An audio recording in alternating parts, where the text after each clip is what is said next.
Hello, good morning, everyone. I'm here again with Matt Presti, mattpresti.com. And for everything Walter Russell, it's the philosophy.org.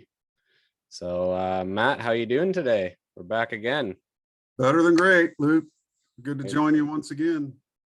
Yeah, I've been going over some of our episodes and I'm enjoying them. So I hope others are.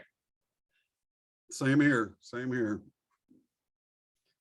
So I thought today, I don't want to make any promises to anyone because last time I said, hey, we'll get into a little bit of the science aspect of the Russells, but not going to make any promises. I'm just going to see where we go from here. So do you have anything on your mind this morning? No, I'm ready to get into it. Right on. Well, let's just start with the first slide here. Sure. I think this is where we got to last time. Knowledge cannot be acquired from without. It is acquired from within through recollection, recognition, intuition, or inspiration, which is the language of the spirit. That's a beautiful quote. There's so many quotes you can cherry pick from the Russell work and put it on a poster, hang it on your wall. Just fantastic stuff. But yeah, we discussed how there's no knowledge in a library. I mean, a library is nothing more than books with symbols called words, but the knowledge is what comes together, as he said, through recognition, through intuition. Inspiration is a great teacher for knowledge because it's an active involvement. You're really, wanting and desiring to feel that inspirative feeling to understand what it is you're reading, even understand it, if you will. And that is the language of the spirit. I truly believe that. And I don't believe it, I know it, because the same is true for music. Certain musical compositions, they make this feeling of inspiration turn on in you, and then you suddenly have this creative urge as well. It's as if inspiration itself, when shared, reignites more inspiration and keeps reigniting it, kind of like the pay it forward concept, So inspiration is something that is paid forward. It does not stop when it's encountered. It reproduces itself, and that's much the same way as nature reproduces through seed. Her pattern forms. And again, man can learn a lot from understanding and studying nature. I feel like it's the same way too with like the prosperity of like human beings. We go out and like if someone has a better harvest, and then they can help lend, like the way even banks were early set up to, sort of like fuel the community, right? Like one person's more prosperous and they can help this other person, then they become more prosperous. And it's like, we're like prosperity generating machines, I always say. And it's the same with inspiration and with art. It's just that's why what led me to doing this project, right? It was just inspired. And right action produces abundance, whereas wrong action produces scarcity, which is what we're seeing manifest in the world through the terrible and purposeful decisions of world leaders who think they're actually leaders, but they're the furthest thing from the truth. I had a discussion with a friend of mine on the phone this morning, right prior to connecting with you, and discussed how, the people in Davos, Klaus Schwab and his Pfizer buddy, right? They were talking about how they had to deal with these conspiracy theorist people, right? I'm sure you saw that headline. That was a snapshot from their meeting either yesterday or the day before. But it's funny because they still have to deal with us. We're not going away, okay? We're multiplying, because when you discover certain truths about the world, whether it's through conspiracy research or whether it's through a prolonged in-depth study of nature or even your own self-makeup, when you discover these things, when these aha moments happen and those discoveries are made, they become inspirative. Again, it's in spirit, inspiration. You're in the spirit. And it's that exact thing that is multiplying the conspiracy research. What's the old saying now? I need new conspiracies because all my old conspiracy theories came true. Yeah. Right. So, I mean, they're living in a reality that they artificially created, and that's not the real reality.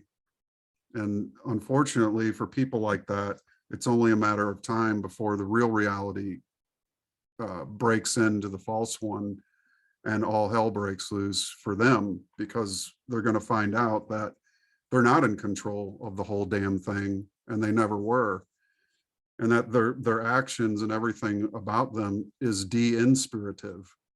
It takes away inspiration. It destroys knowledge. It destroys freedom. All these things they do is a very real thing that the whole human race is dealing with. It's Dr. Zelenko said it best. He said, the whole world is suffering because Bill Gates couldn't get a girlfriend in high school. Yeah.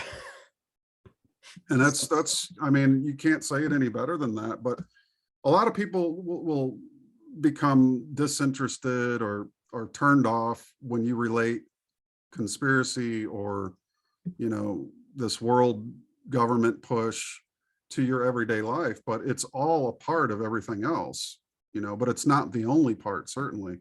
And the reason I point it out is because it's the opposite of a teacher like Walter Russell. It's the opposite of true human ingenuity and real true inspiration. And as long as we have this opposite, it's worth looking at because it's part of the human condition. And I think in understanding it, we are better able to understand ourselves and not be fooled again, as the song goes. So I think it's important to have consideration of all these different subjects. Yeah, for sure. Definitely. And it's like, it's all fakery that they have going on. Like with Walter, there's no faking it. He's just producing art. There it is. Exactly. These people, it's all smoke and mirrors. And I feel like that's why this World Economic Forum and stuff like that started actually coming out. Like, before Bilderberg was a conspiracy. Now, you can find, like, go on the Tavistock Institute website and sign up and volunteer. Like, Yeah. whereas before that was like some conspiracy theory. They had to come forward and make more of a show, I feel like, with this whole WEF background and these big conferences that they had. They used to meet in secret because they had more power and didn't want people to find out. Now they have to kind of come out and put on this big front to make it seem like they're more powerful and more control than they are. And that was the goal all along, was to come out of the closet. It's no fun making plans against your fellow man in secret. It's easier if you could just proclaim it right on the evening news without the fear of getting shot. Yeah. But the problem with these people is they're sociopaths. They've disconnected from their conscience. You mentioned a quote earlier that ended the show, which was profound. I mean, I hear when you say these things back that I've said, I'm like, I said that, really? Yeah. But I guess we keep surprising ourselves. But the moral of the story is that, there's two elements of humanity, and these are the polar opposites. But one is the humans without a conscience, which are the ones capable of not giving a damn that babies are going to hospitals because they don't have formula. They could care less. In fact, they mean to make it more compounded, the pain and suffering, because the sociopath cares more for animals than it does for human beings. So not to say that that's wrong or not, but the traits of sociopathy are very apparent in the elite of this planet, but they're really not even the elite. They're more like the bottom of the pyramid, where the Russells and the Steiners and the Youngs and the incredible German idealists, those are the top of the pyramid. That's the top of Western civilization, the peak of our progress. And we should strive to get back to that, not further away from it. Yeah, these people are just like subhuman, basically, right? There's no, yeah, it's amazing that even people even pay them any heed. And the ones that do are all masked up. Yeah. They're little servants in the background. How humiliating.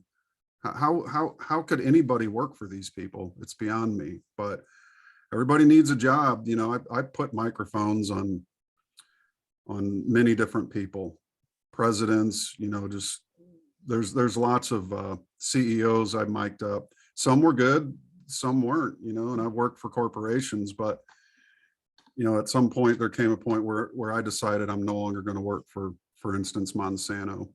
But I did many shows for them, and I got to learn a lot too about the inside workings of these things, and they were pretty nefarious. I'll just say that. But you know, humans, the corporation itself is neutral, just like a gun is neutral. It's who holds it in their hand and what is their intent to do with it. You know, and this whole mass shooting thing, you know, of course, mass shootings are up like 300% since Biden took office. Is that just a coincidence? No. Yeah. But I mean, it's all part of the agenda. And when you know the agenda, which is, you know, basically, as you said, they publicly speak about it now. It's not any big hidden thing, which is why we need new conspiracy theories. Yeah. But you know, it's all out in the open, and it's right there to glean for the eye that has the ability to see. No, the curtain has been pulled back, and we get to see Oz for who he truly is, and people are still going along with it. That's the crazy part. Right. But it's it's like careers, everything, right? You know, I need a job. Oh, I like the perks. You know, a lot of people, even especially journalists, when they go to these World Economic Forums and these G8s and whatever, they get free stuff. They get all these handshakes and smiles and invited back next year if you don't report. And there's always swag at all these events, you know, and the crews that work them. I was on these crews that did audio for, you know, massive giant shows, and the good shows would lay out, you know, big splays of swag and always catering everything, and you're really well attended to. And so, yeah, it's easy for these people to fall into the celebrity worship mode, you know, because a lot of these, again, these elites, and why it's pertinent to discuss is because the ones we should be focusing on are the ones who they don't want anybody to know about. And that's why they don't get published. That's why they don't get talked about. That's why we're given a one-way heat, death, dying model of science, because a two-way motion universe would upend their little facade. And it would actually give people a correct understanding of how the universe truly functions in terms of polarity in the electric wave. So, you know, part of what my work is to do is to basically break these systems and their control, you know, by helping to share and put that the correct science, which Dr. Russell's work, again, it's a textbook, it's a manual for nature, not just an opinion or a theory, as it were. It actually has provable functional application, especially in the creation of electrical generation and things like that. So all this is pertinent because it all ties together in the end of the day. And it's the elites of the past who have always hindered the progression of the human race, again, through de-inspiration, through burying knowledge that would free man and make life more simple for him, the ability to be more creative and not have to work at the grind of a job like somebody waiting tables at Davis, for instance. yeah, People, as we get more efficient with our technological progress and become more true to nature in the way we design our machines, and just electrical generation, for instance, that's going to help to free man from the toil of having to do hard labor to maintain a comfortable life. But that's all part and parcel to what I'm trying to do, as well as others in this world that think of these great minds as very important to consider and study. yeah.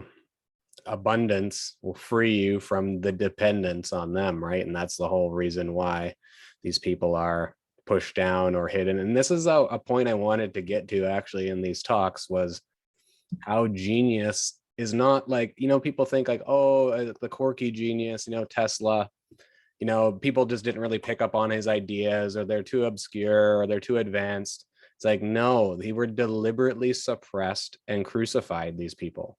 Mhm. That's the difference. Like the Charles Goodyear story that you tell, I don't know if we've told that one yet on here, about him and his son and making vulcanized rubber. Do you want to briefly tell that story, Matt?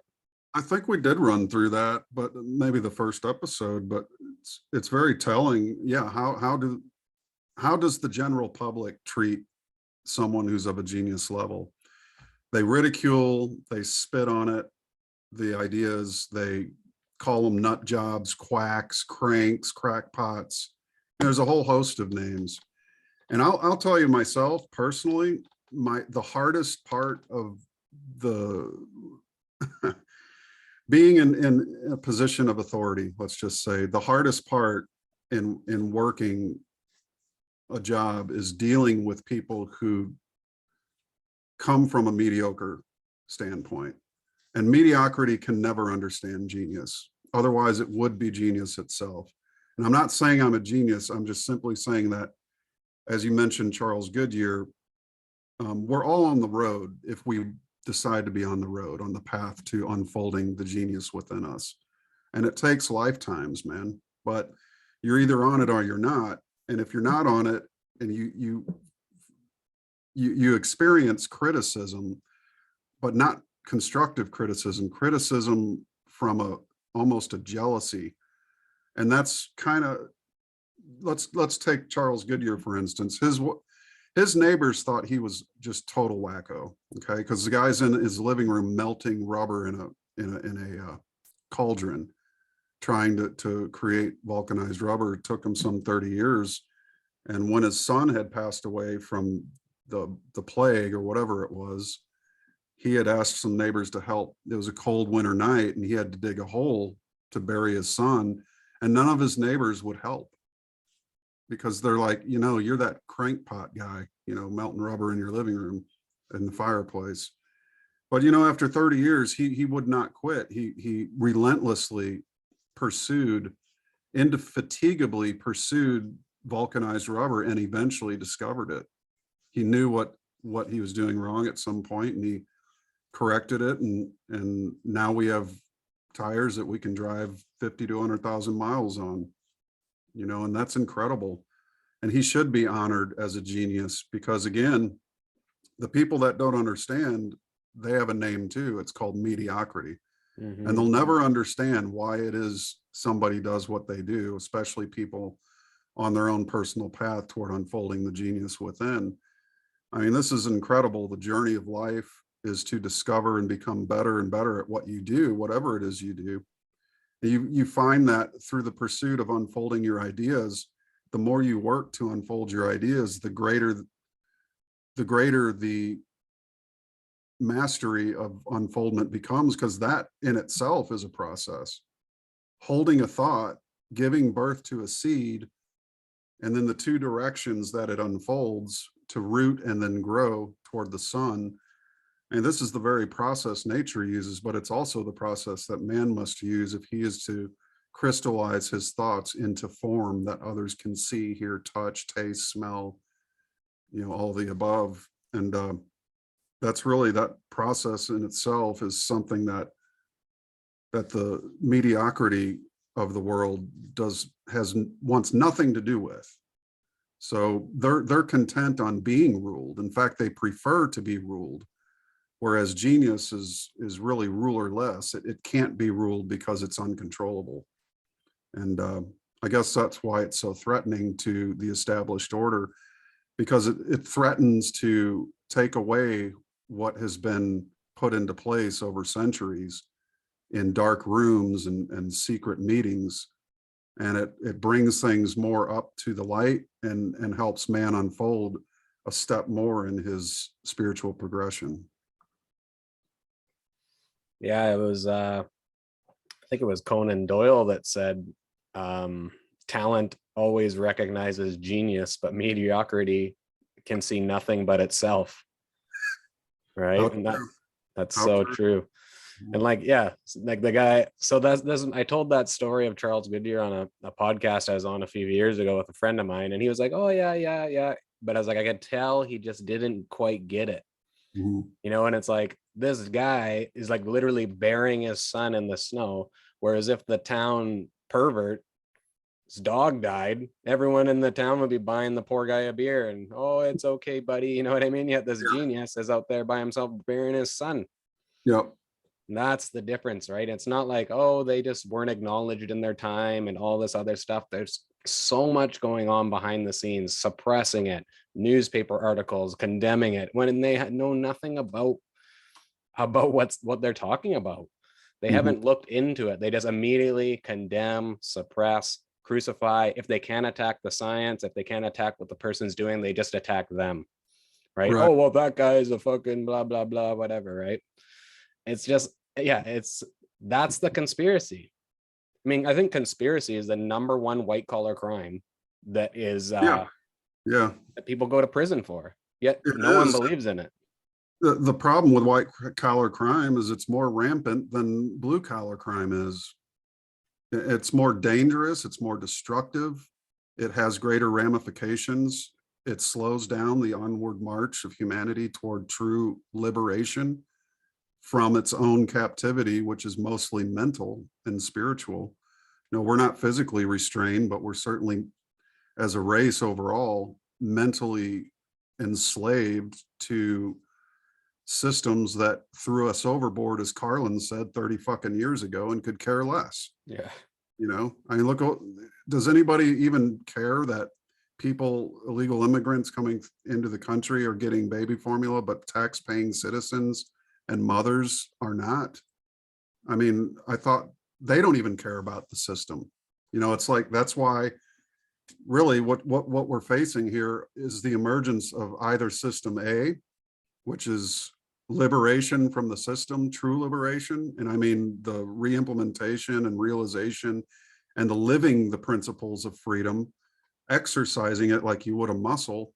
And then there's system Z, which is the beast system, which seeks to enslave the entire planet, put us all into a digital gulag with your credits and your social credit score and all your vaccines and your vaccine passport.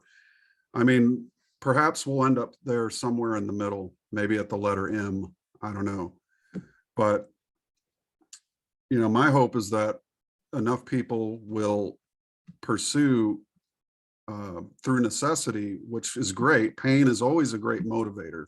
And through necessity, which is the mother, father of all invention, we get in line with Buckminster's ideal of don't go to war with the system, build a new one to make the old one obsolete, and people will leave the old one in droves. And I really think we are doing that work. These are the very beginnings of such an effort that humanity is doing the work.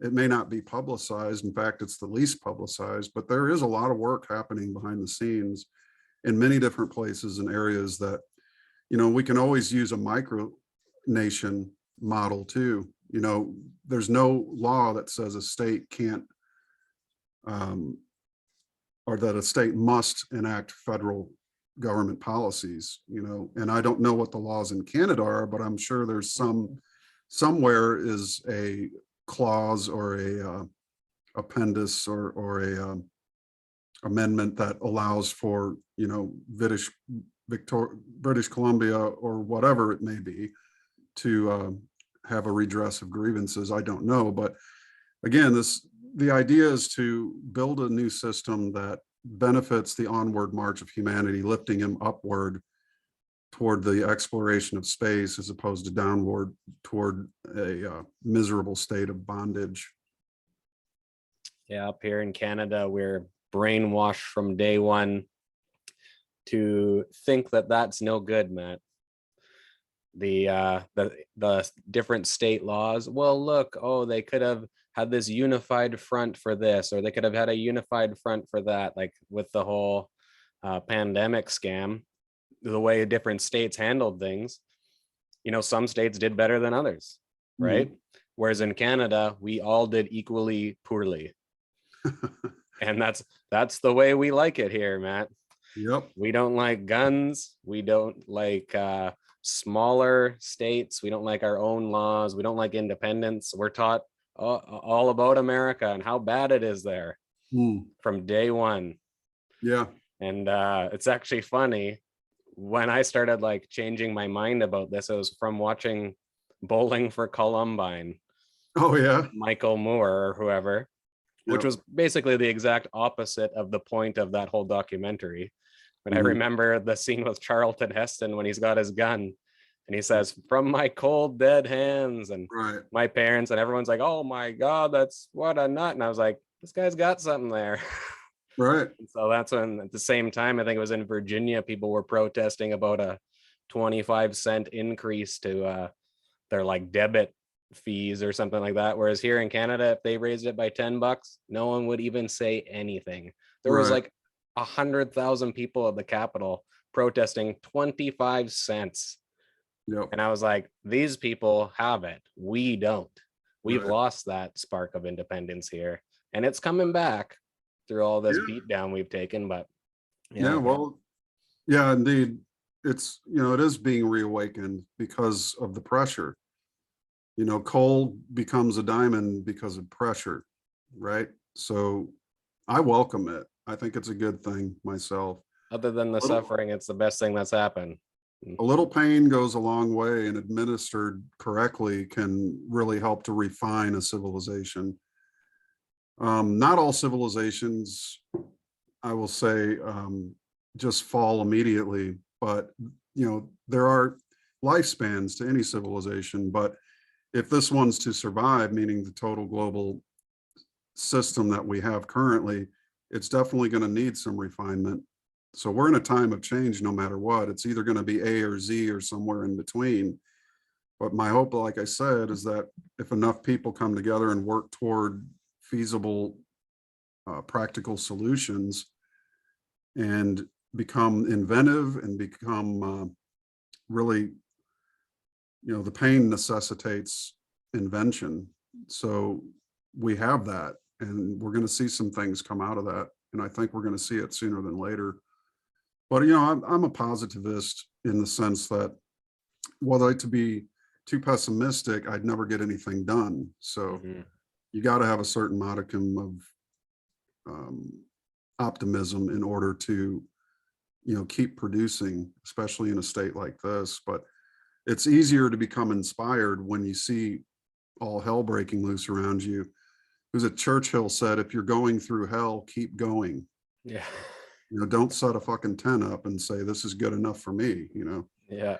But I mean, there's three modes of survival, three priorities, and those are shelter, water, and food, in that order.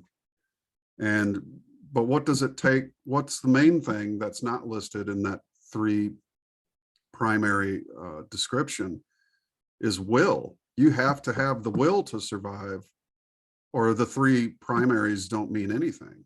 So I just did a post on that on my Telegram. I got into it, broke it down a little bit. But without will, there is no survival. Yeah. So again, it's, it may be that we might have to pull our will back from, building that dream home, or to simply trying to survive on that more of that level, especially if there's rolling blackouts, which they're predicting this summer. And people are going to be tested, and they need to start thinking about this, because you can live in a daydream, you can read your Eastern philosophy all you want, but without practical ideals in your daily life and how you approach the world, you're kidding yourself. I mean, I also made a post that said, praying doesn't put food on the table. Yeah.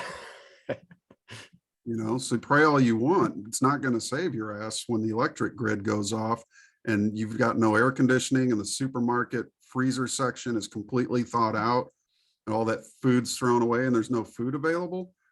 I mean, we're very possibly moving toward this, but that's going to get people off their ass and fast, because then you're going to have two options. You've got about, 3 days you can go without water, and you can go up to 3 weeks without food. But my hope is that we don't have to go to that extreme, but if we do, be prepared for it.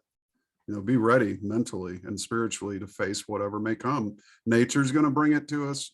Face it, like a man, a true man or a true woman should, because again, if our desires should be basic desire, then those who desire to survive will be the ones that do. And nobody's beyond that. And that's where, again, it's self-sufficiency, but with self-sufficiency, you meet other self-sufficient people, like the guy who has too many squash, but not enough melon, and you happen to have more melon than squash. So there's a trading arrangement set up by nature. And these are the things that we're going to do in Argentina when the money system crashed. Within a week, the women of that country spearheaded a return of trade, because it necessitated it. They traded linens, they traded, baskets of this and that for food, and they kept the country going.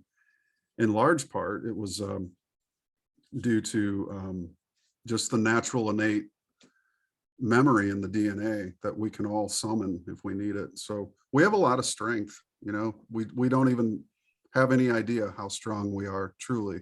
When all these things have intrinsic value, like the human has the most value out of anything in nature, I feel like. And everything has, like, a cow, a goat, eggs, lettuce, whatever. Everything has an intrinsic value, whereas money doesn't really have that. So when you get back to that bartering and trade system, you're trading value for value, right? And it's unfortunate that our whole economic system didn't get to grips with that. But I feel like we're going back in one way and we're going forward in another way. Sometimes it's like when you're stretching, right? You have to like release the tension and then you can stretch further again, right? We have to go back to that self-sufficient model that our grandparents had. I mean, here on Vancouver Island, they were like 93% self-sufficient in like 75. But what happened was government policies and all these things started destroying farmers to make them less self-sufficient. People go, why aren't we as self-sufficient as we used to be? Well, because of government made that illegal, right? So we got to get back to that, right? And then as well progress forward. So I feel like if you have your basics met, then you can progress. It's the people who are struggling, who don't have those base needs met. Food, shelter, water, will. And Viktor Frankl said it too in his Man's Search for Meaning. Like, he was in a concentration camp and he saw people give up. He said when he saw the people smoking their last cigarette, because they would covet these cigarettes, they saw a guy laying in his bed and smoking his last cigarette, they knew that guy is done. He's given up and he's seeking just that immediate gratification of that smoke. And he's not going to get up. He's not going to survive. Whereas he saw other people, in the morning, they would be standing at the fence watching the sunrise. And it's like, he's like, I knew that they would survive. Because there's meaning outside of this. They had that will to a meaning beyond this suffering. Isn't that Heidegger, the will to meaning? It might be. Yeah, it's Michael Tsarian did a great show on that, on Heidegger's will to meaning, to power. Just incredible foresight. Philosophy is really just, man, could you imagine a world without philosophy, right? But yeah, it's, finding the meaning in everyday life, especially in times of duress, of trouble, that's when it's most important, right? So, whatever it is that means something to you, that will to inculcate meaning, to put it into your own self, in your acknowledgement of it. I think that's hugely tremendous, and especially in times like this. Well, and yeah, it's that, like, that martial arts sort of mentality where it's, not every aspect of your life is going to be comfortable. Right. Getting used to being uncomfortable. You don't get to sit on the couch and watch Netflix day and night or whatever. It's like, you might have to be out there till the sun goes down working in your garden. You might have to be, building a shed and whatever. You might not have power. Like, here, one thing about living out here is, other than in this house, I don't lose power that much, but in all the other houses I've lived, because they're a little bit further away, we'd lose power every winter for 4 or 5, 6 days, 3 days, right? And it's just like, no one freaks out. It's just part of life here. Right. Any longer than that, your deep freeze starts going down or something, you got to run a generator for a bit. But Yep. in 12 hours in New York or something, they're murdering each other. Yeah, right. So And I've talked to umpteen people here where I live, and I've heard many times from different people that as far as near back as 1967, a lady said, I grew up in a house with no electricity. I mean, yeah. so there's a recent memory, at least in the more rural places of the world, you'll find that people are not even 1 to 2 generations out from, their family not even having electric Yeah. and using an outhouse. So, I mean, these are inspiring stories because, they talk about how they had to do the killing of the chickens and plucking the feathers and boiling water and, without electricity or even, I'm imagining propane was available for a lot of people back then, but you go back 150 years and there was no propane or gasoline, or natural gas or electricity. So how did people survive? How did 300 generations of man get us to this point? It wasn't because they gave up and laying in bed smoking their last cigarette. Yeah. They found the value of the sunrise and they've made that day a meaningful day so that tomorrow they could look back and go, I made a good day yesterday. That's how I kind of approach my own life. I try to live in the day and I make that day, as Walter Russell said, he can rend the day or make the day. But let me work and make this day something to remember so that tomorrow when I look back at it, I'm proud of it. Yeah, totally. Well, I was even looking at like statistics of, the Spanish flu and, oh my God, the Spanish flu, this and that. 5% of people in the United States had running water and electricity. 5%. I thought it would have been 20, 30, 5% of people. Yeah. My mother-in-law, when she went to college, she'd never seen a shower before. Mhm. She was afraid of the shower. I was like shooting hot water out at her. She was like, what the fuck? Right. Because she'd only had baths in some little farmhouse with a well pump in the middle of her house. You know what I mean? Mhm. So it's not that far away. I feel like people in these cities who've been living there for 100 years or something, they're not as close to that as people are who just came from rural communities or, immigrants from Europe who just lived on farms and stuff like that, right? People, and again, 90% of the United States is rural communities. Yeah. There's just these little hubs of cities here and there and a bunch of land in between, and nature provides everything for us. Mhm. Once we realize that, that, and yeah, people starting fires on their own, people doing these things are going to rekindle that memory. It'll come quickly too. It's not like it's going to take years and years to figure out how to grow a garden. The first garden I ever grew, I had success and failure with it.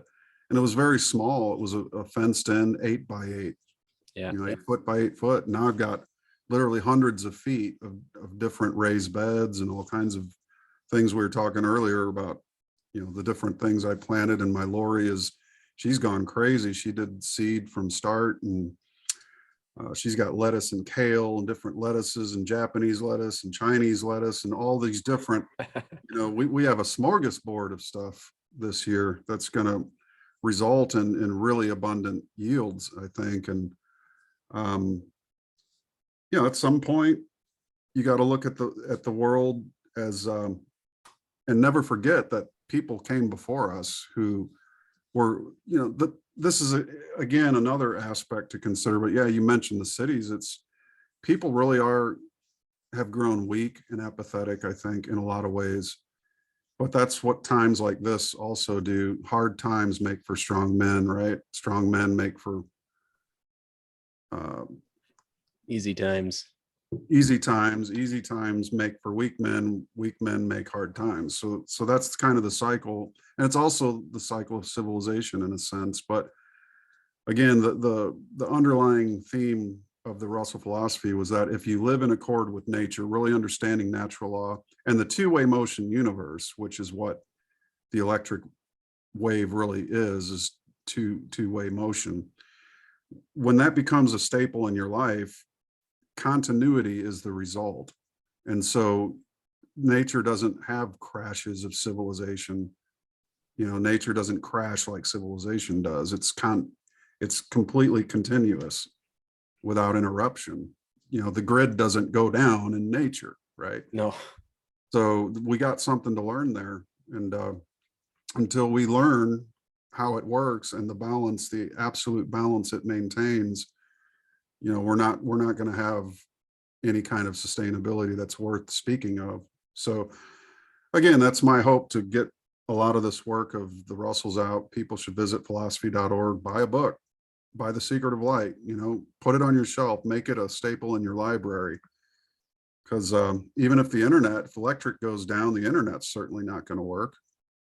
Yeah. I mean, if there's an EMP, there's all kinds of, not to be a fearmonger or anything, but practical, if we end up in a world war, which it's looking very possible like we could, it's happened before, right? I'm not just pulling this out of my wazoo to be some kind of shock jock, but it is very possible that things can spiral out of control. And that when people realize that they have no control over something, it's really shocking. But again, the balanced and centered person in the middle of a fight is the greater fighter, because they're not reacting, they're not suffering a training hall syndrome, getting ready to catch a left hand, but a right foot comes up and kicks them right in the head. You can't anticipate what exactly is going to happen, but you have to learn to be in the moment, in balance, and be ready to respond, not react.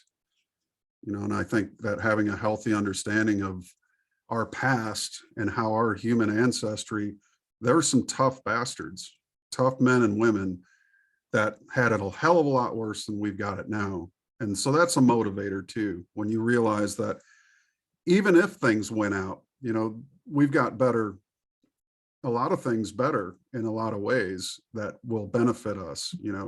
We've got hopefully more knowledge, but again, there's a lot of improvements that need to happen. So this could be a good starting point for, we're going through a reset, whether the elites lead it or whether nature does, but we're past the point of no return.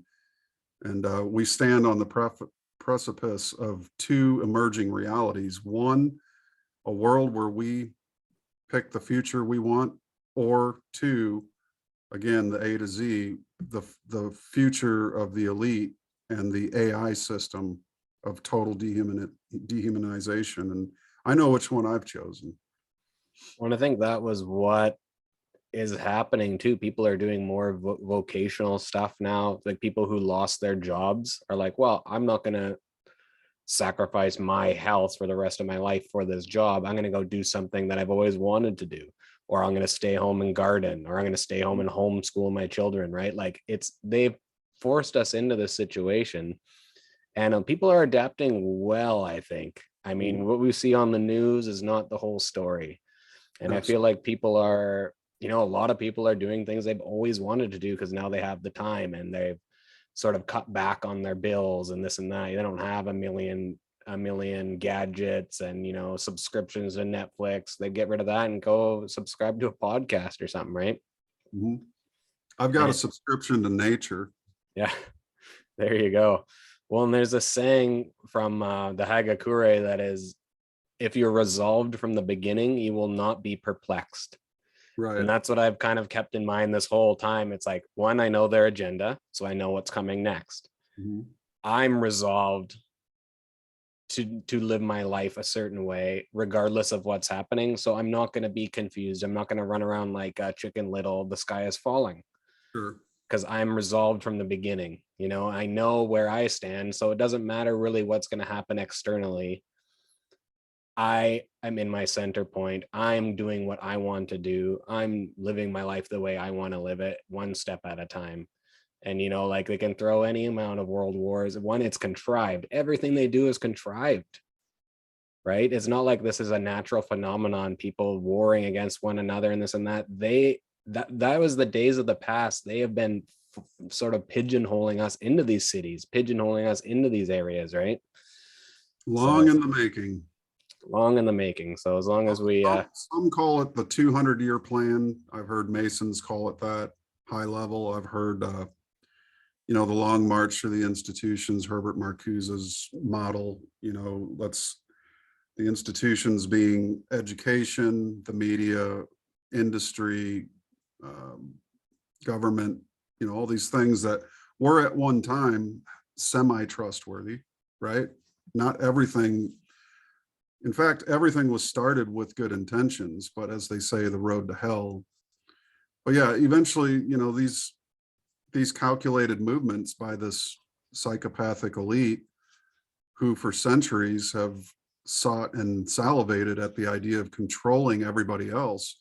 See, to the degree you lack self-control is to the degree you seek to control something external, right. Generally another person, a mate. This is destructive, and until it can't be fixed, you can't negotiate with these people. It's like that scene in The Terminator where Reese says, you don't understand, this thing's a Terminator. It can't be reasoned with, it can't be bargained with, and it's never going to stop until you're dead. And so what is our choice? If we're facing, this vampiristic, psychopathic elite who are hell-bent on enslaving the entire world, which their actions clearly show, then we've got two choices. Either allow them and stay part of the system that they're promoting or bringing in, or reject it and say, no, thanks, I'm going to go my own way. And that's what I see. A good majority, I'll just say it's a minority more, but maybe perhaps with enough push and effort and growth in that sector, people might want to get on board with it. And that's why I like this idea of micronations. A micronation could be a neighborhood of 10 people that tell the rest of the world, go to hell, we're not going to do what you say. And if there's, no power in the neighborhood, but you've got like minds of self-sufficient, meaning people who are able to do, enough on their own that they can benefit somebody next door down the road who is also doing self-sufficient acts, then you can set up a system of barter.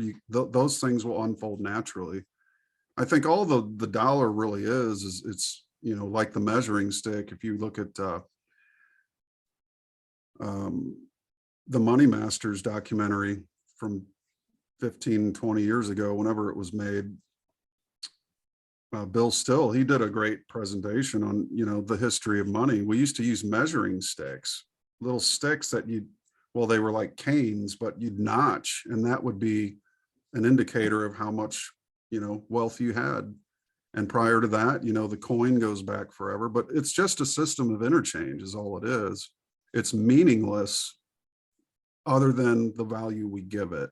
Mm-hmm. And so are systems. A friend of mine studies complex systems theory. He's a theoretical nuclear physicist. And so he's always maintained that, systems reach a point of criticality and they start to break down, but always something new is emerging. And that's where I get the caterpillar to butterfly reference from, in that, caterpillar will spin a cocoon around itself. And as it dissolves into a liquid inside the cocoon, imaginal cells begin to appear. Science calls it imaginal cells. And these cells are imaginal because they're imagining the form they're about to take on, which is the butterfly. So what does the caterpillar's immune system do? It violently attacks the imaginal cells, trying to stop its own metamorphosis. It's an interesting paradox, but I'd say more than not, the caterpillar loses the battle and the butterfly emerges. So what did crawl across the ground is now flying from flower to flower. And I think the same is true for the human race, that you could look at this as a molting process, but I'm pretty sure that we're going to come out better for the trouble we're going to have to go through, stronger, more appreciative of values and virtues and morals and all the things that made the West great at one time are going to be rememorialized, and we need a renaissance. Mm-hmm. I agree completely. Well, and there's no other way it could really go because nature supports itself. These artificial systems, they're gonna come and go. It's all based on illusion, like these weird, like again, this virtual reality world they're trying to create. I mean, it's so stupid. Like I think about it and it's like, what? These guys are smart. How can they think this is even gonna work? But Yep. they have to, they're like the Terminators. They have the one agenda, whether or not it makes sense, whether or not it's even going to work, it doesn't matter. They're just going ahead with it. That's their programming, and they've been programmed from birth, a lot of these people. Mm-hmm. And that's why it's falling apart. They weren't the ones that came up with these ideas. It was their parents and grandparents that came up with a lot of these control systems, and they're the ones just pushing the buttons. They're like Homer Simpson just pushing the button on the nuclear plant. They don't know what it does, what it's for, whatever, right? They're just like, oh, we're going along with the agenda. There's a handful of them that kind of know, but again, it's stupid. Like Kurzweil created this whole AI stuff because he couldn't deal with his father's death. Right. I mean, it all comes from neurosis again, right? In the end. Yeah, exactly. It's not every one of these terrible things that humans do to other humans are all stemming from the mental processes that are either A, undealt with, or B, incurable, for lack of a better term. But you're talking generational abuse in some of these families. Who knows what it was like to grow up as Bill Gates? Was he ever loved? Was he ever hugged as a child? And we don't know these things, but it's safe to assume that somewhere along that developmental timeline, trauma was inflicted, at least to the degree that somebody could be as inhuman and say as inhuman things as that man said, and if we do a good job, we should lower the reproductive rates of Africa by 10 to 15% with vaccines. I thought vaccines were supposed to promote health, not reproductive traits, Bill. Yeah. But anyways, the point of that is that these people serve a purpose in some sense. They're role models of what we don't want to be, nor let our kids become. Yeah. But the apple doesn't fall far from the tree, and I think this is a good discussion that must be had. We're kind of on the current events thing. Would we get through one slide? But it's good to discuss these things because they play. Again, everything is connected. Nothing is separate and by itself in this world any more than a tree is separate from the earth. Everything's rooted unless you live on Pandora. But, there's a lot to learn yet and a lot of growth that we've got to do as a human race. But where there are wills, there will be ways. Mm-hmm. Well, and if you just look at the nature, like if you look at like a pride of lions, like bitch tits Bill Gates, as Dylan Sakoshi always says, like how in nature the most emaciated, weak, flabby lion is not the head of the pride. Right. The strongest, healthiest is the head of the pride. Like it's so unnatural to follow these people, like these Fauci's and Bill Gates, like Klaus Schwab, and these like people whose Nazis were their grandparents were Nazis, and it's like it makes no sense to follow the weakest among you. Right. Unless you're weak, then it makes total sense because you're too weak to know that you're following the weakest link. I mean, that's mediocrity is its own attractor. And again, that's why they piss all over the genius of the world and cover it up, because it makes them look the part that they're playing, which is, as Terence McKenna said, love them or hate them, but he was dead on when he said, we're being led by the least among us. Mm-hmm.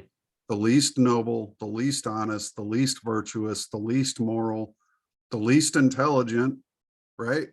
So at some point, we either take back the reins and create a new way of doing business, or we stay under their control, letting them lead us off the edge of a cliff. Well, I've made my choice 30 years ago with this. It's part of the reason I do the work I've done promoting the genius of the likes of a Walter Russell and Leo Russell, for instance. But it's been an incredible journey, and I've learned so much and have so much yet still to learn. And very grateful to be doing part of the work that is going to help benefit humanity in a way that we will see major growth happen, hopefully in the very near future. But yeah, down the road, we might get more into that. But you want to jump to a slide again? Sure. I just want to say one more thing with like the philosophy being this foundation, like in times, like in the future, say we have prosperity again, we have abundance. We can't forget about evil. You know, we have to keep teaching our children about evil, even if it's not present, because it will come up at any time and people are unprepared for it. And I feel like if you have that philosophy, you have those teachings, you have to be always vigilant against this stuff. You can never sleep on evil because it will just pop up naturally, right? It's like weeds in your garden. They're going to just pop up. You got to keep weeding that unless you're going to be choked out and overwhelmed. And I think that's what we did. We thought, oh, all the, we won the wars, all the evil's gone, blah, blah, blah, we're prosperity. And we didn't teach our kids about morality, philosophy. We didn't have these grounding teachings, so. That's just it. I mean, when people get comfortable, the apathy sets in, and when moral and virtue is watered down, evil rises to the top and the cream kind of sinks to the bottom, and think of the great the myths of the ages all teach these lessons. The story, the poems that we were read when we were little, these are these great stories. But now we've got YouTube with these idiotic, I don't know how many kids watch these things on YouTube, but they're so idiotic that it's like, no wonder the children coming up in these generations are completely disillusioned, have no sense of right or wrong, and have sown the seeds of discontent. And this is all by design, I think, too. But it's also laziness a little bit. It's like, you want to see what goes on in a person's mind, look at their surroundings, because it's a direct reflection. Is there order in the mind or chaos? And you'll figure that out real quick. But these are the times where discernment is most important. And I think I would recommend that you do judge a book by its cover in some cases, because sometimes covers are windows into the soul, just like the eyes. But a person's surroundings, who are their friends, what are their values? What are their values? I mean, these are the things that we need to ask ourselves. And like I've said this before in interviews, but I realized at one time that I wasn't going to get any further and I was kind of stuck. And I looked at my circle of friends and I went, maybe it's time to get some new friends, and sometimes saying goodbye is the best thing you can ever do. But until you dedicate yourself to your own self-improvement, you have no business trying to improve the world. And that's the problem with these people. We have the least among us trying to improve a world when they haven't even improved themselves enough to be considered anything other than mediocre.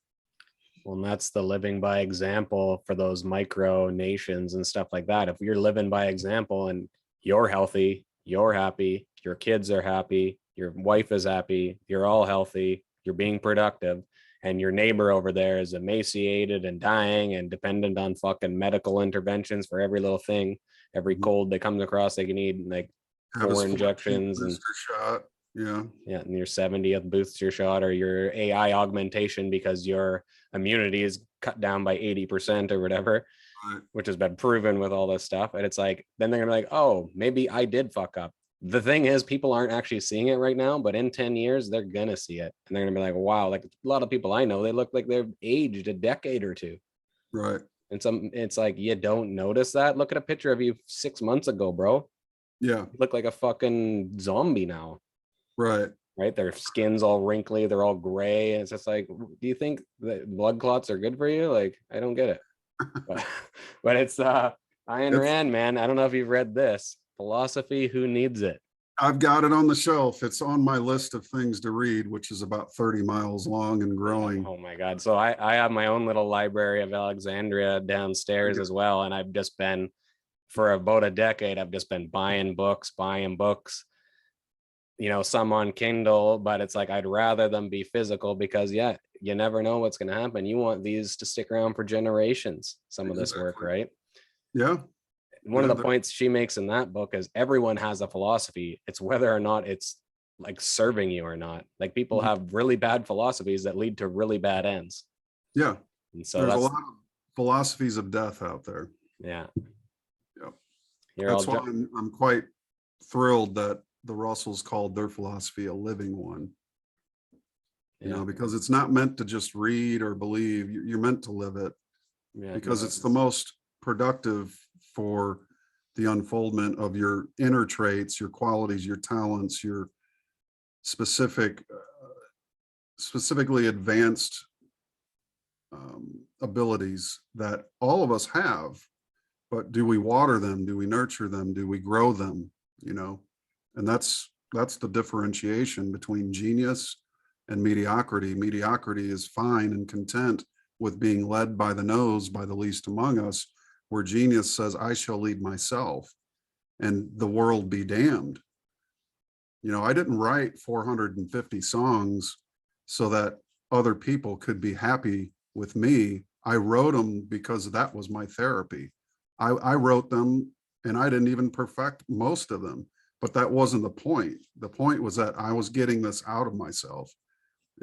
Music is therapy to me. And then anybody who has a talent of any sort, if you pursue that talent, work to unfold it, water it, it's going to reward you. It's going to be therapeutic. Creativity itself is a therapy. It's more than just doing it for other people's benefit, or, you know, it benefits you, the process of it. And that is the therapy that allows you to eventually multiply, and you self-multiply. Dr. Russell wrote a great little, well, his talk was adapted to a little booklet called The Self-Multiplication Principle. And that's exactly what I'm speaking of here. But you can multiply yourself. Your talent will increase, your quality will increase, your virtuosity, your morality. All these things are part and parcel, and multiply and build upon the foundation of good character, which takes hard work. And we all have that potential to live as a good character and keep developing it, you know. Well, it's your a lot of great players manuals out there too. Yeah, that's right. That's right. Well, and it's your motivation behind the creating, right? It's like, are you creating it so that you'll be loved by everyone and you'll be popular and famous? Like I've heard so many people say, you know, I was trying this way. And then when they turned it to like a vocation, you're doing it for yourself. That's when things actually change for them, right? Exactly. Out of interest for self-satisfaction through the process of the learning and doing of what it is that interests you.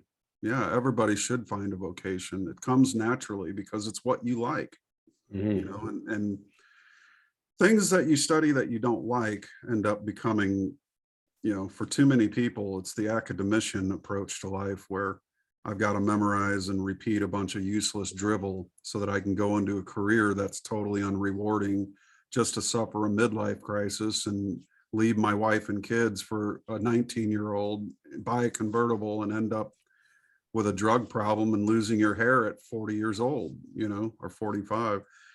It was Russell that said, great men come alive at 40, mediocre men begin to die at 40. And so I'm all about coming alive till the last day and the last breath that I live on this earth.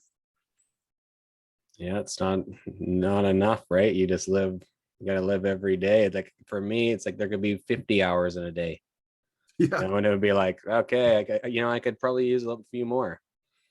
And the more engaged you are in the world, the longer the day becomes, you know, and the more you get done, where the average person they're going to go on complaining about the little things, the amount that they do.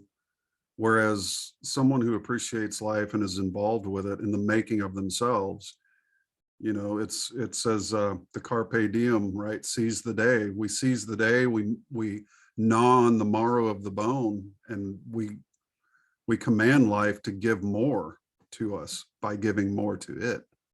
And the universe will go as far as you can take it.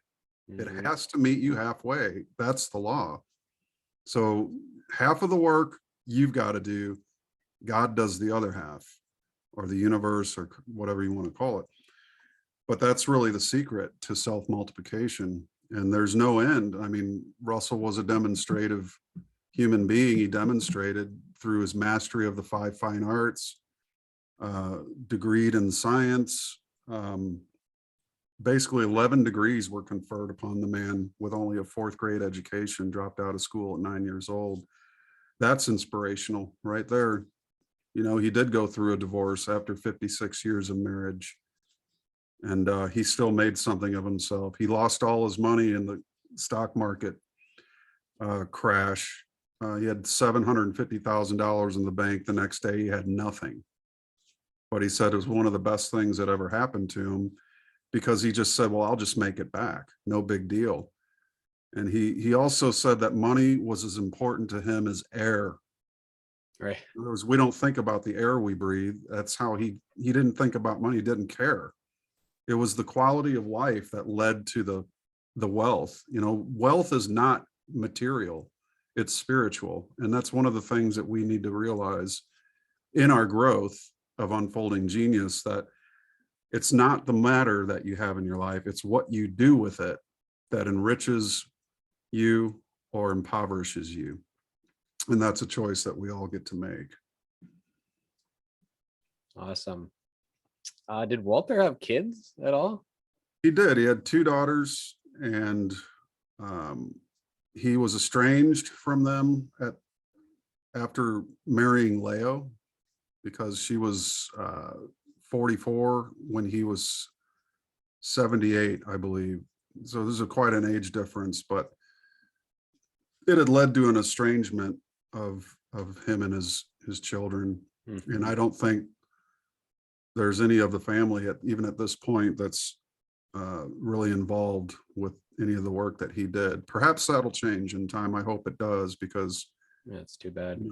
Yeah, it is in a sense, but some wounds they never heal, perhaps. But maybe someday an heir will return.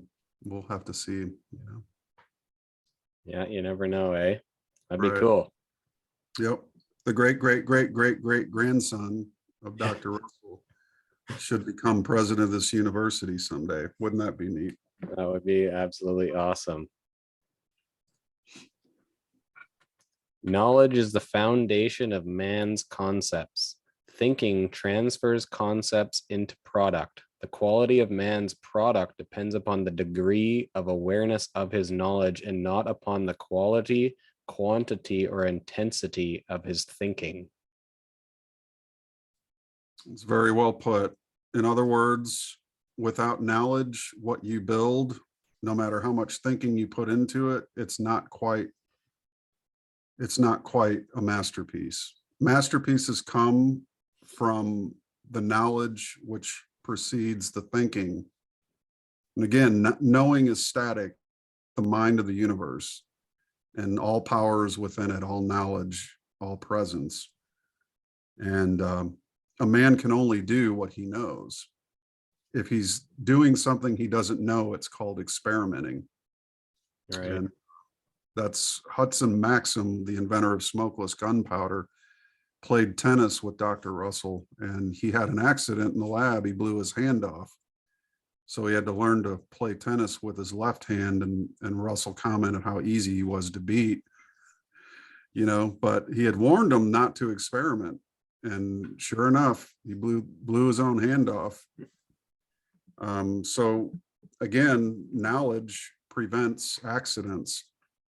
When the stove is hot, you don't accidentally touch it. Right. I shouldn't say purposefully touch it. So yeah, the more knowledge you have, the greater you can use your thinking to create the masterpiece, but it's all dependent on what you know for what the outcome will be. And so here's a question I have for you just about like motivation. Like, can you remember the last time you were bored? Do you ever get bored? Well, that's an interesting question. Trying to think, when is the last time? I remember like years ago, I was living in a different house and I was like, walked my dogs and I'd done all my chores and the fire was going. And I was like, dishes were done, everything was done. I had a day off work and I was like, kind of standing in my living room and I was just like, I got a weird feeling. And I was like, what is this feeling that I have? And I was like, I think I'm bored.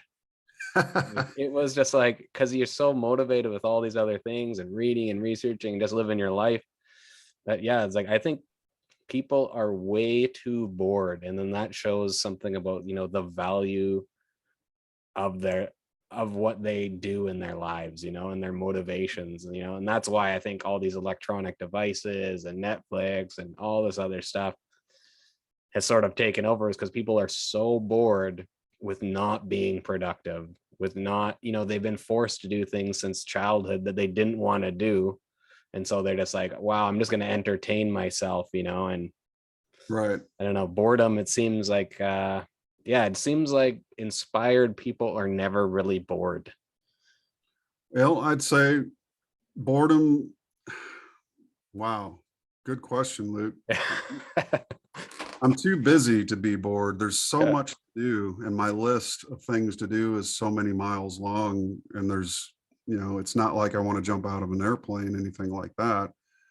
But just the books I've got to read, the projects I'm working on, there's always something to do in the day. And I don't give myself enough time to be bored. I'll find something to do to be productive. But I do enjoy as well sitting still sometimes and just sitting on the couch and just kicking back and not thinking about anything. Call it a form of meditation, if you will. But there are times where if I feel like, I'm caught up, everything's cool, I'm just going to sit back and, just relax. Mm-hmm. But relaxing, you're enjoying it. Boredom is like a discontent with Right. what's happening, right? Yeah. I'm always deep in thought. Like I'll just sit out on my steps and, my kid will come up and start talking to me and it'll take me a minute to kind of clue into what he's saying. He's always like, hey, because he knows I'm like deep in thought. Mm-hmm. Right. And it's just like, I don't know. It's just, looking out at nature, looking at the plants and the wind and the trees and birds, the song of the birds. Absolutely. Like, I mean, there's deep thought is one of the best. I love the exercise of deep thinking, and it's fantastic. We talked about that in our second episode, I think, but the hours and hours and hours and hours, literally thousands of hours I've spent just thinking deeply about certain things. And that's that recognition of knowledge, something that you're working things out, on a deep level, but it's all, I think, a beneficial aspect to self-development is the ability to think deeply, because it requires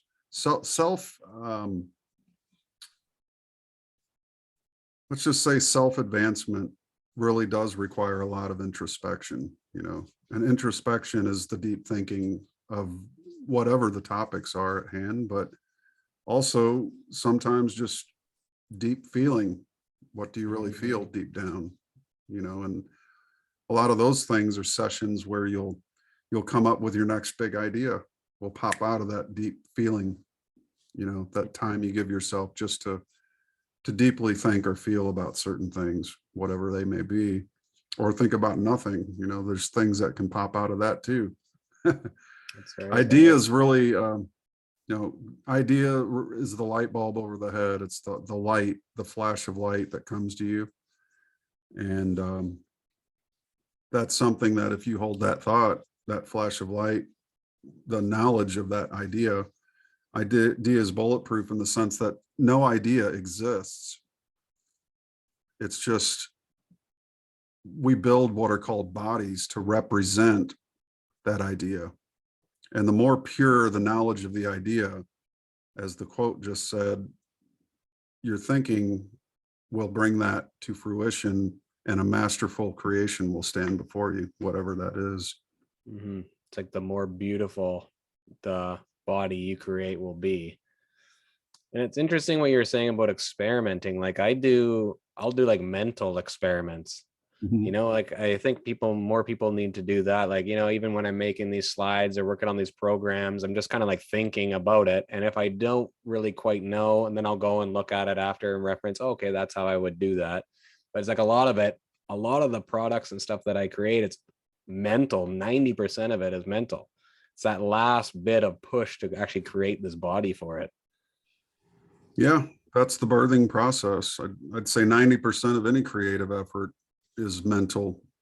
So that's really the hardest part, isn't it? The most time consuming is thinking about it, setting it up mentally, gaining the knowledge you need in order to create the body at the end of the process. You know, I can certainly say that with building a world-class art museum with no experience, no schooling for it, most of that, the 90%, was mentally preparing, you know, and 10% was the last year of setup. And that was hard. It was hard work, let me tell you what. But, you know, it really is the greater amount of any construction of matter into a representative body of idea is in the mental processes, but also spiritual too, because the spirit is the will to continue the building of it. The mental is the how to do it. And the physical is the obviously the sweat and tears and blood that it takes. You know, the body has to act, the two hands have to move, and you know, that's again part of the creative process. The incredible joy of it is being stolen away by these. Oh, where's my cell phone? I don't have it. Oh no. I was just going to hold it up and say it's being stolen away.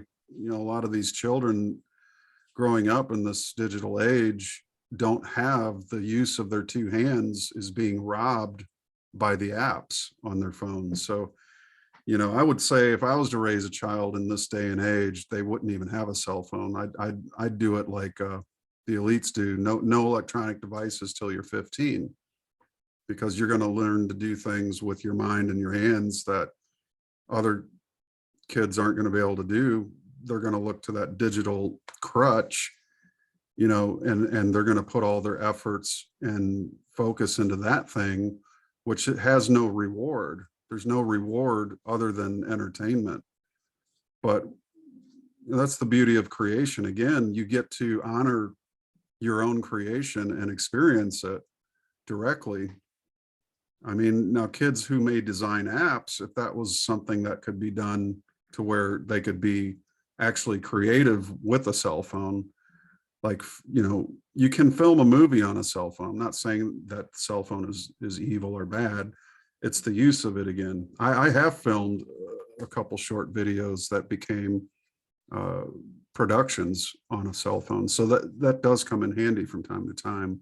And running a business is certainly handy, you know, but don't forget to give yourself a lot of creative time to pursue the inner desires that are otherwise bottled up, because that leads to discontent. I think that's the number one cause of discontent. Your discontent is directly proportional to your lack of creativity. It's just what I was going to say. It's like the distractions, you know, it's like you're using it as a tool. We're using this technology as a tool. You know, my kid will watch a show and like learn from it because it's about nature. It's about, you know, like building roads or whatever. Like that's the stuff he watches at 5 years old. Mm-hmm. But it's like the entertainment factor, that constant, it's to ease that discontent, which it actually doesn't. It just sort of alleviates it for a time, and then it actually gains in power. Mm-hmm. You know what I mean? It's like your discontent's actually growing by doing that, because you're not doing what your soul's desire is, which is to create. Right. It's a feedback loop. It's, you know, when you get feedback, your ears start ringing. But, you know, the correct channeling of that power and energy toward creative endeavors actually releases it. Because again, these two hands, if they work with matter, whatever it is, that's going to create an end product at some period of time down the road. But it's the end product, like the shining up of a fossilized rock, for instance, which when it was rough looked like that, but after polishing it, Wow. you get the end result. And then it's something you can hold in your hand and admire, the beauty, the workmanship, the craftsmanship. Nobody crafts their own cell phone. If we had to build our own cell phone part by part and piece by piece, it might mean something, but because we were just handed it and it's got a certain gain of function, to borrow a term from the industry. Now we're going to get banned. Yeah. But yeah, it's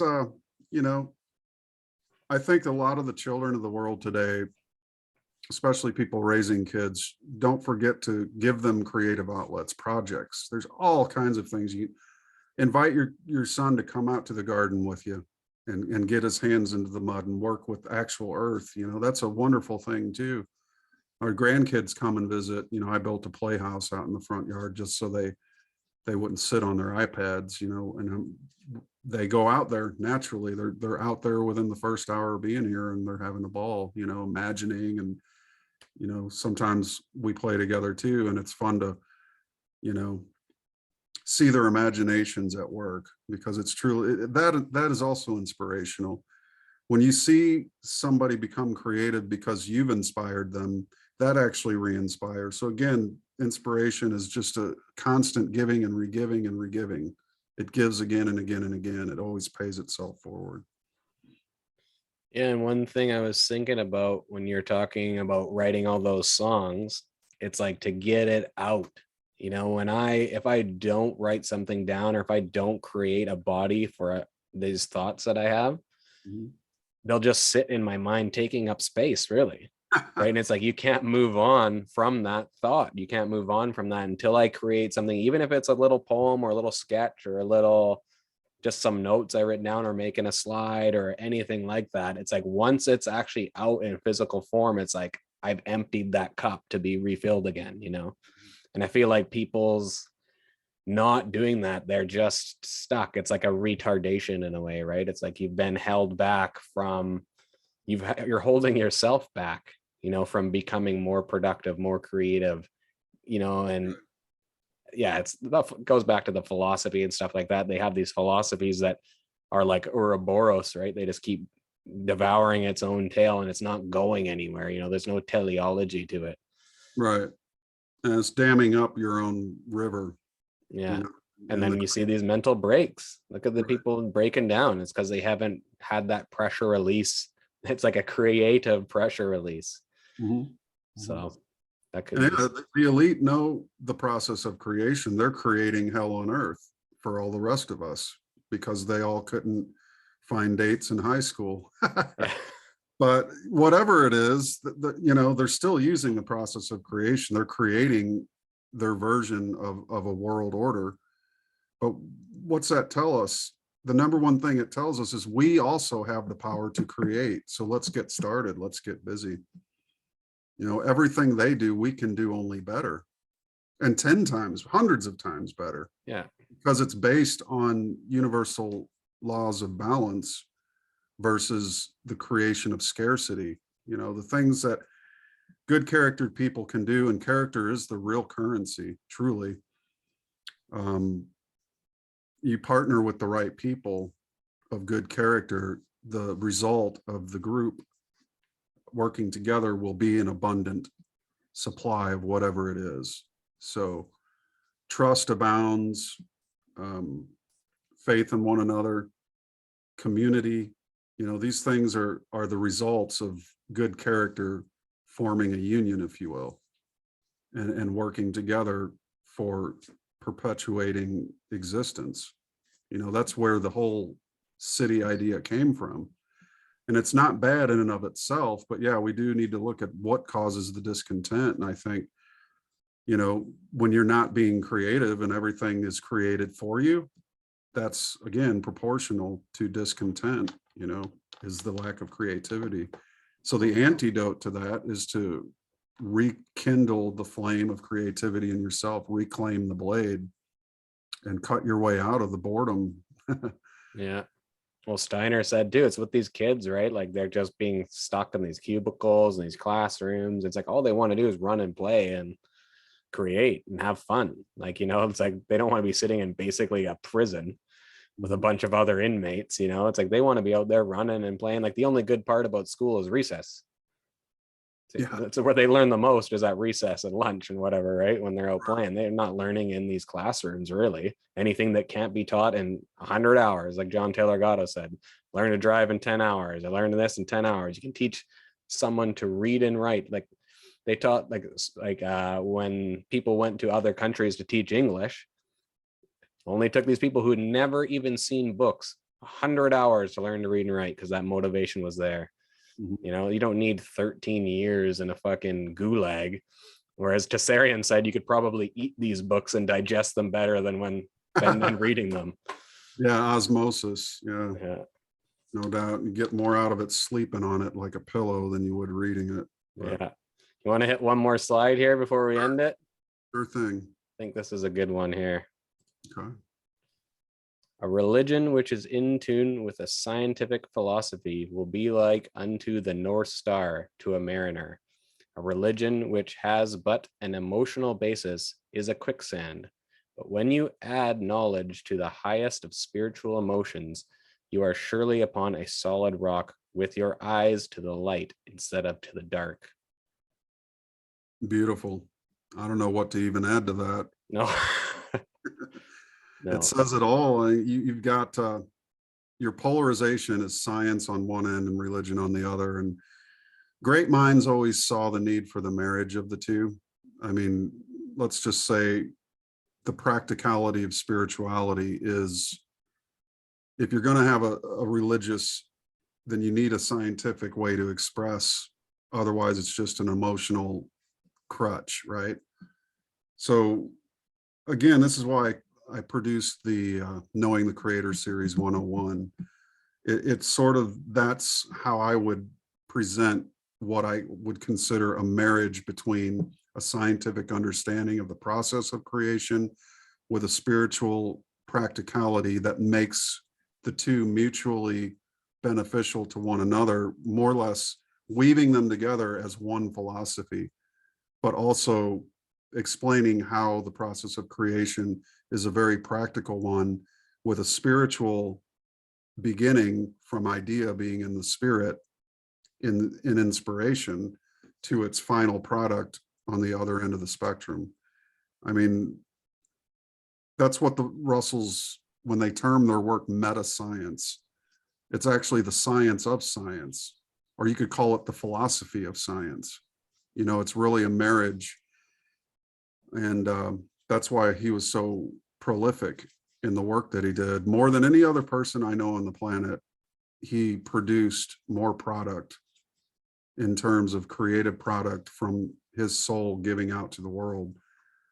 And up until the very last days he was alive, he was prolific, incredible inspiration, and a real example of what it means to become the best that one can be and become.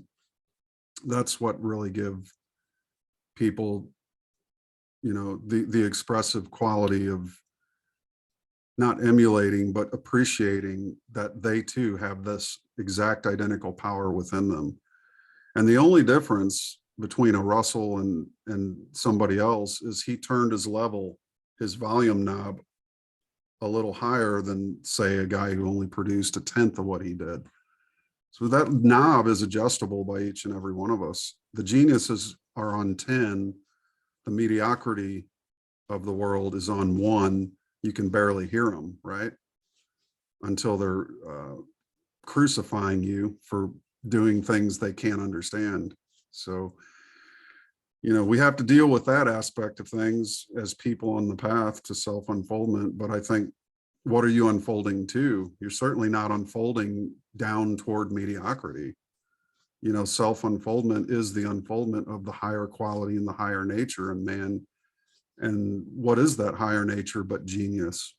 Because genius is what makes life, imagine life without a telephone or without a vehicle. Could you still ride a horse across Canada and feel comfortable when you got there? Or would your ass be hurting, So there's a lot of things that bring comfort through the creative process, and genius is at the spearhead of that. That's the tip of the spear in human progress, is genius. They bring the inventions and the knowledges that man wouldn't otherwise have. And again, back to this world elite, they seek to hold that back from man, retarding his progress.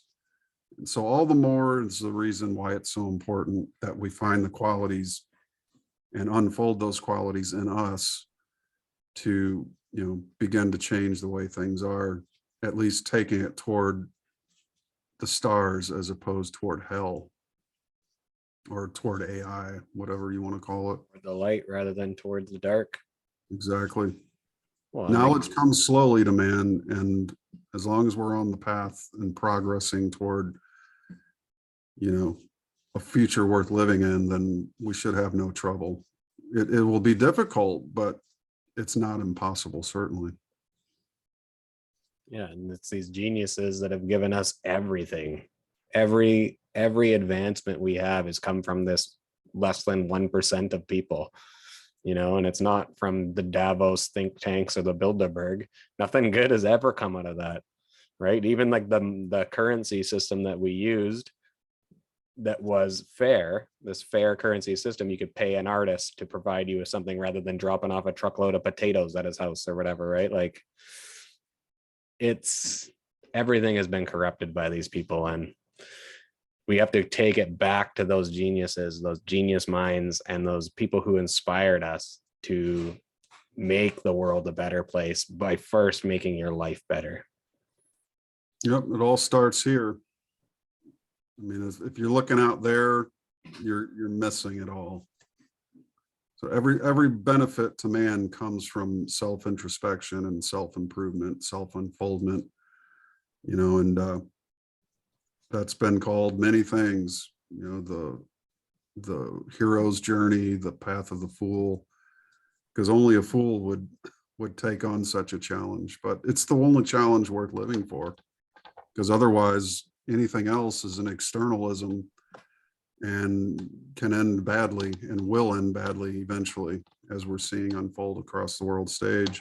None of these people are interested in self-improvement who are turning this world into a prison planet, or attempting to, which they're not going to succeed. Because like I said, artificial reality, at some point, real reality is going to come crashing through the doors, and it's going to be more than they can bear. So any amount of fiction that might seem real to the unbalanced mind is going to have a serious wake-up call at some point. I can't say when. It might be over. Of course, it's going to be over many, many years, perhaps decades, maybe days. But at some point, to the degree that one violates the law of balance, is to the degree it will break them in return.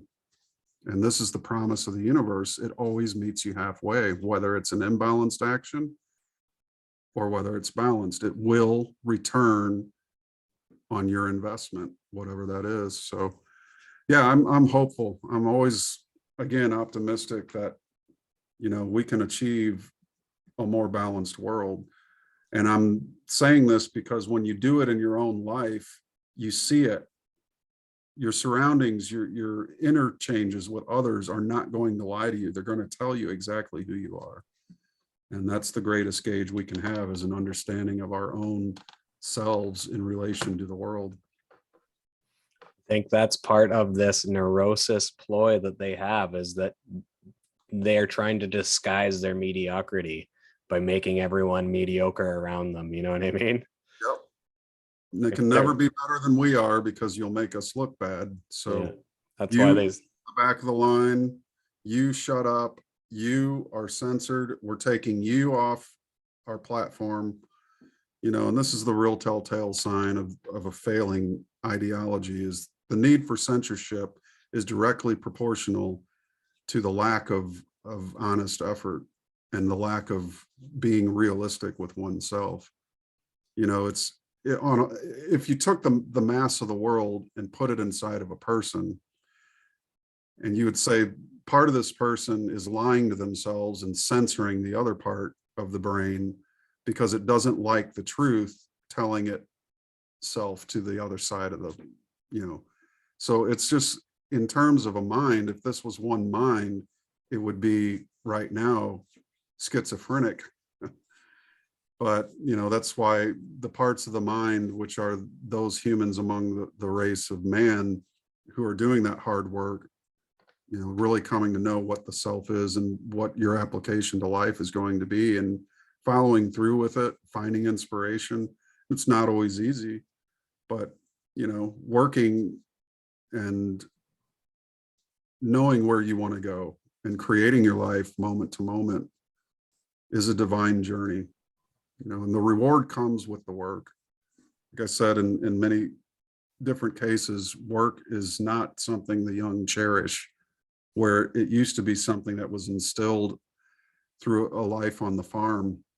I think that's one of the beautiful things of nature. Thomas Jefferson even said that, something about farmers, that they're so important to freedom because, you know, farming and freedom kind of go hand in hand. It's, again, self-reliance. It's relying on yourself as opposed to a government or some authority figure, right? And that creates self-sufficiency. And again, it's all part and parcel to where we're going. If we're going to have a micronation effort, it's still going to require farmers. You know, we need those three things: shelter, water, and food.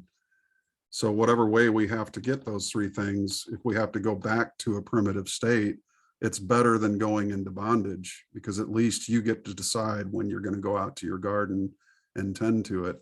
It's not coming down from on high from somebody lesser than you who doesn't even deserve to be called a leader.